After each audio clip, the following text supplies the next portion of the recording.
secara umum itu kita berpikir kalau nyekolahin anak itu ya biar dapat ijazah, biar cari kerja gitu, bukan menciptakan orang yang mampu berpikir gitu ya. Ya, betul. Saya pernah ada Rocky Gerung pernah bilang ya.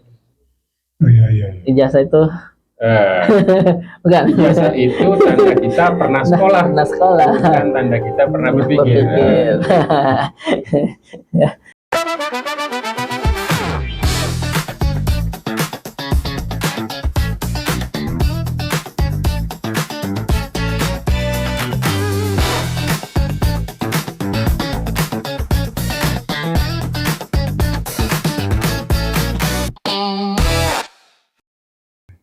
Assalamualaikum warahmatullahi wabarakatuh. Waalaikumsalam warahmatullahi wabarakatuh.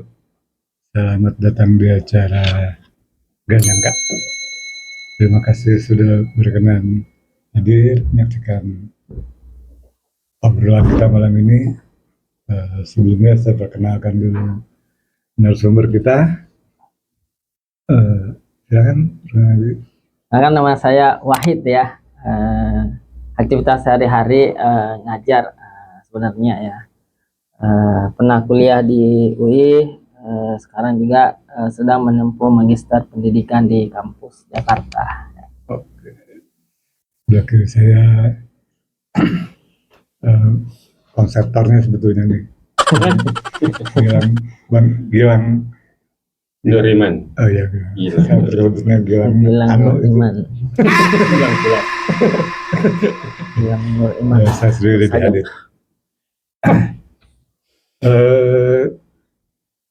Ini sengaja kita mengundangnya praktisi pendidikan yang paling mengerti pendidikan di lingkungan kami. Langsung aja mempersingkat waktu. Ini pendidikan kita saat ini masih bisa diandalkan apa enggak? Pertanyaannya langsung to the point. Pendidikan kita ini bisa diandalkan. Mungkin kita kembali lagi bertanya, bapak-bapak mungkin ya atau siapapun ya, punya anak ya. Kira-kira bapak ibu percaya nggak memasukkan anaknya ke sekolah negeri?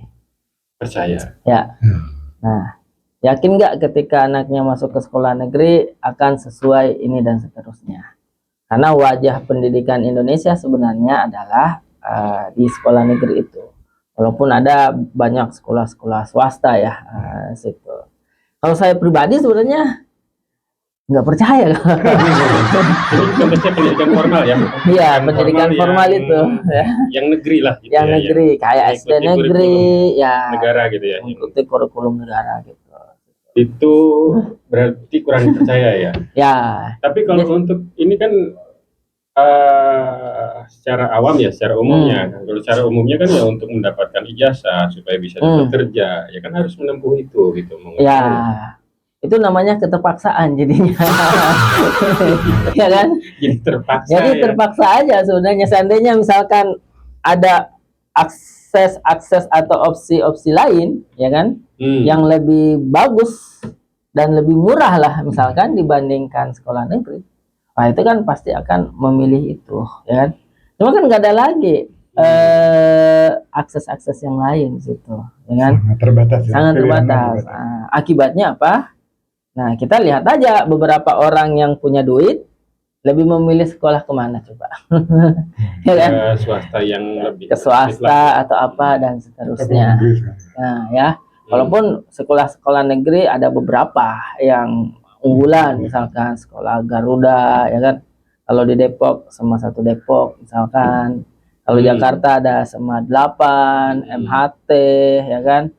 Kalau ada Man IC misalkan ya kan. Tapi itu kan satu dari 1 juta sekolah yang ada ya seperti itu. Padahal kan idealnya harus sama lah seperti itu ya kan. Punya standar yang baik sama gitu. Ya, harusnya. Ya, jadi ini kan nantinya ada ketidakpemerataan situ. Ya. Namanya ini juga problematika pendidikan kita situ, ya kan? Nah, karena sebenarnya hampir semua warga negara itu masuknya ke negeri tadi itu. Ya. Tapi gini kan tadi sempat menyinggung masuk sekolah supaya dapat ijazah supaya dapat kerja. Berarti secara implisit sekolah itu dipersiapkan untuk mencetak tenaga kerja ya. Menjadi Iya. Menjadi pekerja. Itu mindsetnya udah bener nggak tuh? Nah, ini juga nih salah satu kendala pendidikan kita karena fondasi kita sekarang lebih mengarah pada kapitalisasi pendidikan, ya kan? Ya namanya kapitalis lah, kapital ya. Nah, berarti kan itu akan muaranya kepada industri yang komoditas. Nah, itu kan paradigma yang terbentuk sekarang itu pendidikan itu adalah komoditas. Bukan sebagai kebutuhan, bukan sebagai sebuah kewajiban. Ya kan? Nah, akibatnya kan output dari pondasi itu bunga-bunganya, ya kan? Daun-daunnya ya untuk kerja dan seterusnya, masuk ke sekolah yang dalam tanda kutip berkualitas supaya bisa dapat pekerjaan. Misalnya kayak anak UI minimal 8 juta, ya kan? Nah, sempat viral kan dulu ya, gaji fresh graduate UI misalkan ya, minimal 8 juta dan seterusnya, ya kan? Nah, itu kan motivasi-motivasi yang dalam tanda kutip berasal dari fondasi itu tadi, ya. Untuk mencetak orang karyawan Dan seterusnya. karena dasarnya adalah kapital, kapitalis itu ya kalau pikirnya. Menarik. Itu nggak nyangka itu ya. Nggak nyangka. Ya, kalau kita terus lebih jauh nih, misalnya di kampus nih, riset gitu. Riset kita itu nyambung nggak dengan problematika keseharian kita, realitas ya? Riset kita itu nyambung nggak dengan problematika real kehidupan kita gitu? Kalau riset sih harusnya ya, peneliti itu kan memang harus salah satu tujuan research itu kan untuk mengatasi problematika ini ya. Makanya di riset itu kan ada latar belakang masalahnya apa di situ, ya kan? Harusnya sebenarnya secara teknis itu nyambung ya. Misalkan ambil ilmu bahasa ya, risetnya mungkin tentang kebahasaan, bahasa-bahasa yang terancam punah mau diapain ini dan seterusnya, sains dan seterusnya ya. Cuma permasalahannya gini sebenarnya. Pertama, fokus atau orientasi riset itu sendiri. Ya. Nah, kalau sekarang itu karena tadi fondasinya adalah kapitalisasi, maka seolah-olah riset itu adalah untuk memenuhi kebutuhan komoditas itu tadi. Ya. Dan memang diarahkan ke sana ya. Dan memang diarahkan ke sana, ya. Akhirnya kemudian budget research yang cukup gede mungkin ya kan yang ada itu bisa jadi akan banyak mengarah ke situ, ya kan? Walaupun memang tidak bisa dipungkiri juga ada efek-efek bagi manusia itu sendiri, ya kan? Nah, cuma standar untuk orientasi kedepannya kita itu apa sih sebenarnya dalam berkaitan dengan pendidikan itu? Harusnya kan pendidikan itu mengarahkan kita menjadi sebuah negara maju. Jadi sebuah negara yang mampu punya peradaban, keagungan dan seterusnya. Tapi kalau dengan fondasi tadi, kita akhirnya karena kapitalisasi akhirnya kita akan menjadi negara follower, menjadi konsumen dan seterusnya, memenuhi kebutuhan para kapital itu. Nah, beda halnya kalau misalkan kayak anggaplah negara-negara maju sekarang. Coba riset mereka itu hampir kebanyakan ke bidang pertahanan, militer. Ya kan? Militer itu. Makanya kecanggihan teknologi itu bisa diukur dari kecanggihan salah satunya militernya. Semakin canggih maka akan semakin dalam tanda kutip adidaya lah, ya kan, disegani gitu, seperti itu. Nah, kalau Indonesia, kayaknya masih sangat jauh. Riset pendidikan aja masih bingung. Masih bingung mau apa nih di riset. Yang ada malahan risetnya buat jalan-jalan ke Eropa kan, dapat hibah, gimana tuh ya? Tapi kan butuh juga untuk dibanding lah istilahnya. Dibanding. Pakai AI lagi ya, luar biasa tuh. itu bagaimana ya evaluatornya itu sehingga bisa lolos ya, apakah pakai ordal atau apa gimana ya, luar biasa itu. Ini ya itulah apa ya rantai pendidikannya ya, agak luar biasa. Pendidikan saat ini sangat kapitalistik dan itu sangat industrialisasi banget ya. Nah, itu sangat tentara. Di mana pelajar adalah Komoditas jadinya. komoditas yang di situ bisa menguntungkan atau tidak kepada sistem yang berjalan ini gitu. Ya, betul. Karena yang sistem yang berjalan adalah sistem kapitalis, maka yang dibutuhkan adalah seorang pekerja. Kerja. Tadi itu pola berpikirnya secara umum itu kita berpikir kalau nyekolahin anak itu ya biar dapat ijazah, biar cari kerja gitu, bukan menciptakan orang yang mampu berpikir gitu ya. Ya, betul. Saya suka pernah ada Rocky Gerung pernah bilang ya, Oh iya. Ijazah itu bukan. ijazah itu tanda kita pernah sekolah, Pernah sekolah. bukan tanda kita pernah berpikir. Berpikir. Nah, Iya. cuma konsekuensi dari itu sebenarnya yang paling berbahaya adalah karena ini dianggap sebagai komoditas. Berarti kalau lu butuh, yang mengaksesnya siapa? Kita sendiri jadinya.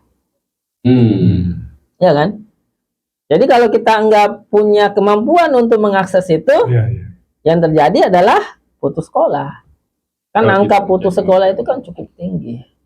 Karena Tahun ini aja berpotensi dari 1 juta lebih ya peserta anak SMA yang ikut UTBK, ya kan? Yang saya juga sharing-sharing ya, beberapa bulan-bulan terakhir ini fokus untuk apa, buat yang anak-anak semua yang buat UTBK itu kan yang lulus UTBK nggak nyampe 30% ya, 29 di bawah 30. Artinya apa? Yang 70% ini berpotensi gagal masuk ke PTN. Ya. ya, Berpotensi gagal masuk ke PTN. Sudah masa gagal masuk PTN, masuk ke PS berarti ya. Nah, bisa ke PTS, ya kan? Dan seterusnya, atau masuk jalur-jalur mandiri, ya kan? Iya. Di mana jalur mandiri itu rata-rata bisa jadi non subsidi jadinya, ya kan? Nah, Jadinya butuh pengeluaran yang lebih besar lah ya. lebih besar. Akibatnya kan yang punya akses terhadap kebutuhan itu yang menanggungnya kita sendiri. Padahal kan kita punya negara ini. Iya, kita punya kemampuan atau tidak. Iya. Dalam hal ini kemampuannya itu adalah finansial. Ya, akibatnya paradigma negara juga yang akan jadi parah. Karena negara tadi udah menganggap pendidikan itu adalah komoditas, berarti lu mau ngakses ya lu Harus bayar dong. Iya. Iya kan? Lu mau kuliah ya bayar dong, dan seterusnya. Tapi gini, Akhirnya kan tadi kan tadi nyebutnya karena orientasi anak-anak sekolah itu untuk kerja gitu ya. Kan jadi kepikiran sebagian orang berpikir, dan saya pernah dengar beberapa kali dari beberapa orang tua ya. Kalau lu sekolah cuma untuk begitu doang, dari sekarang nggak usah sekolah, lu mulai dagang aja, gua modalin. Ya, kenapa nggak begitu aja ya? Kan kayak gitu aja ininya. Cuma barangkali kita perlu nih ya institusi pendidikan yang mengarahkan ke sana gitu ya, yang bisa menampung anak-anak yang untuk sekalian jadi entrepreneur dari awal, jadi entrepreneur, nggak usah jadi karyawan gitu. Gimana? Ya, itu kan akibat sebenarnya.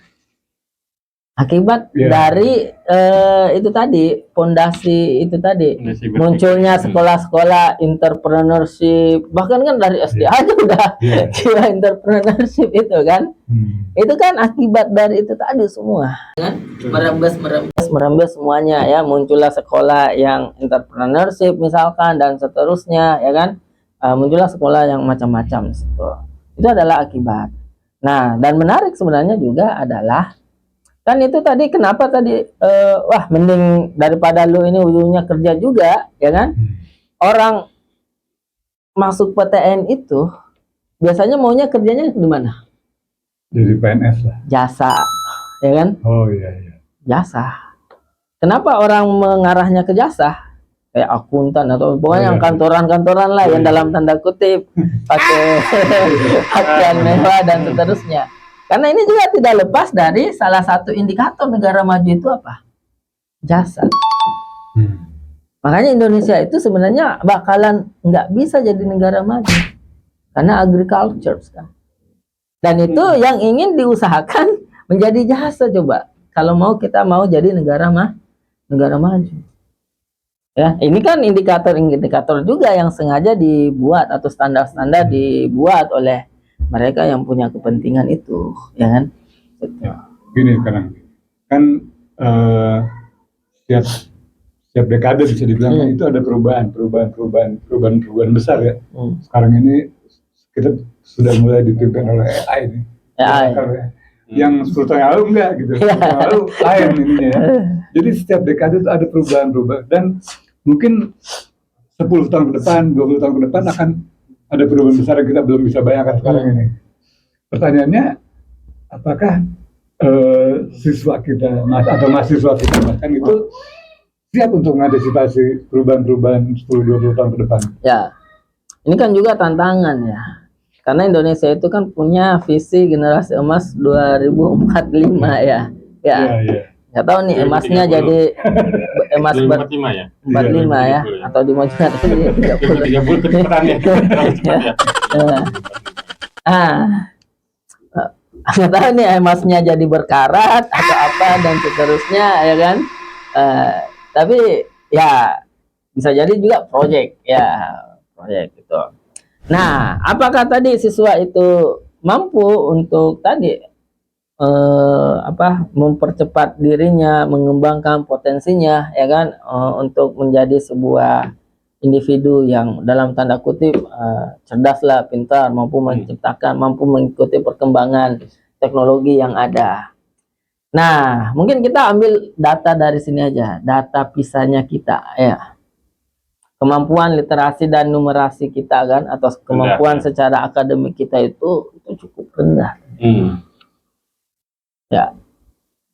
Jadi ini bukan berarti kita harus pesimis gitu ya.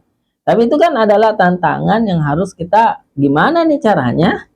Kalau misalkan sekarang dengan datanya seperti itu, nah 5 atau 10 tahun ke depan itu mampu mengubah itu.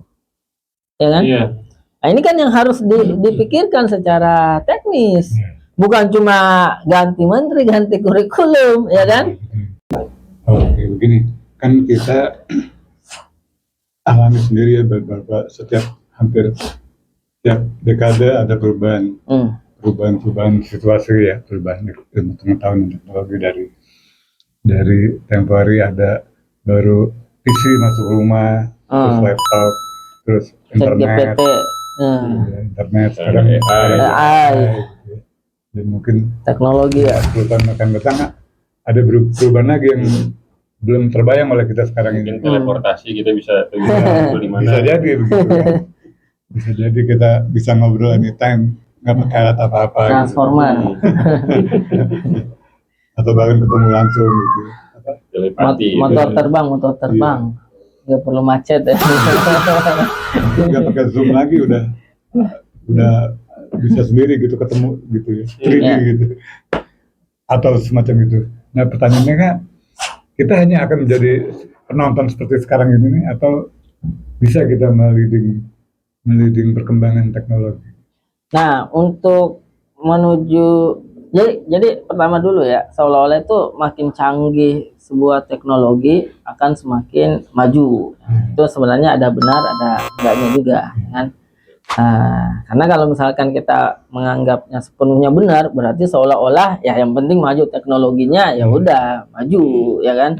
Dan seterusnya. Sedangkan hal-hal kayak sikap, ya kan, perilaku, moralitas, ya kan, kriminalitas, wah itu kemudian terindahkan ya. Padahal itu yang lebih penting dalam kehidupan. Itu padahal itu juga bagian penting ya dari sebuah kemajuan. Makanya kan peradaban itu kan dikatakan adab ya. Dasar adab, bukan berteknologi ya, bukan perteknologian.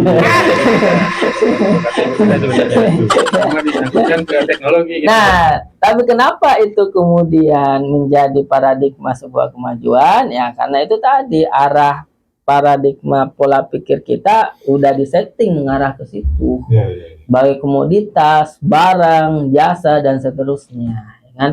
Nah, apakah misalkan sekarang itu Indonesia punya potensi ke situ? Nah, kalau data-data yang ada sih dengan kompetensi yang kita miliki, misalkan dengan data PISA, kita literasi dan numerasinya itu cukup rendah.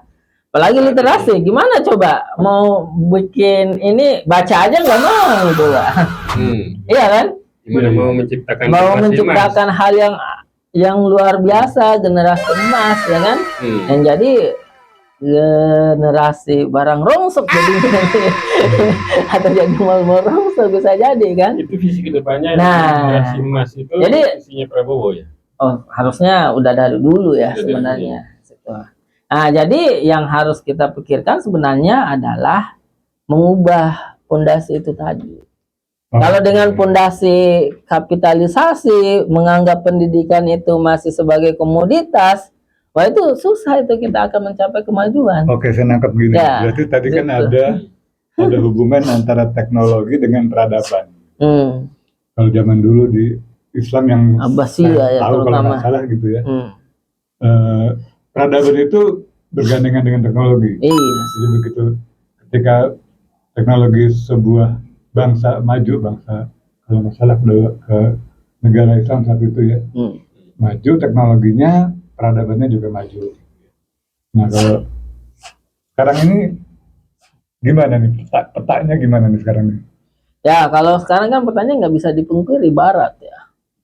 Barat itu sekarang cukup disegani karena kemajuan itu tadi. Teknologinya. Nah, dan teknologi yang paling penting itu sebenarnya teknologi di bidang militer itu.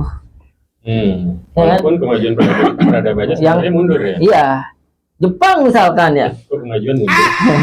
Jepang. Kalau Betul negara dalam tanda kutip secara industri besar.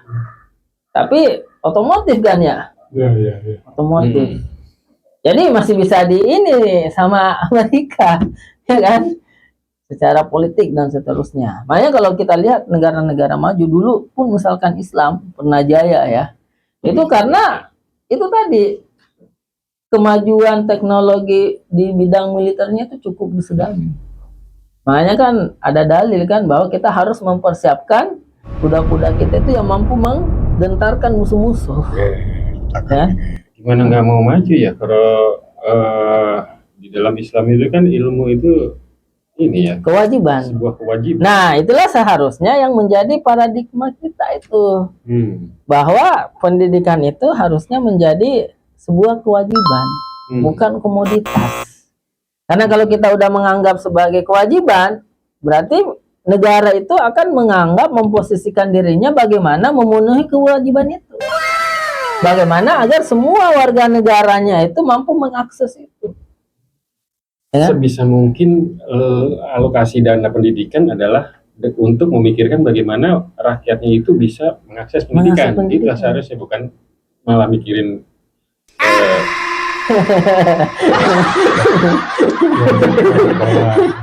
Ya, biaya pendidikan itu memang seharusnya bukan beban orang tua ya. Pendidikan terus udah gitu jejelin MBG gitu. Jadi beban pikiran orang tua gitu harusnya itu negara itu ya. Akibatnya apa sebenarnya? Kalau misalkan pendidikan itu adalah sebuah kewajiban, kita ini orang tua misalkan itu nggak perlu memikirkan biaya itu lagi. Kan banyak tuh biaya yang kita keluarkan itu paling kan biasanya kesehatan sama pendidikan itu yang cukup gede. Betul. Bayangkan kalau misalkan dua sektor ini kemudian difasilitasi oleh negara, itu kan warga negara itu tinggal mikirin urusan perut aja. Bahkan kan ada beberapa pernah wawancara kan karyawan migas, kalau misalkan ini digratiskan ini, cukup nggak makan 1 juta? Wah, lebih dari cukup.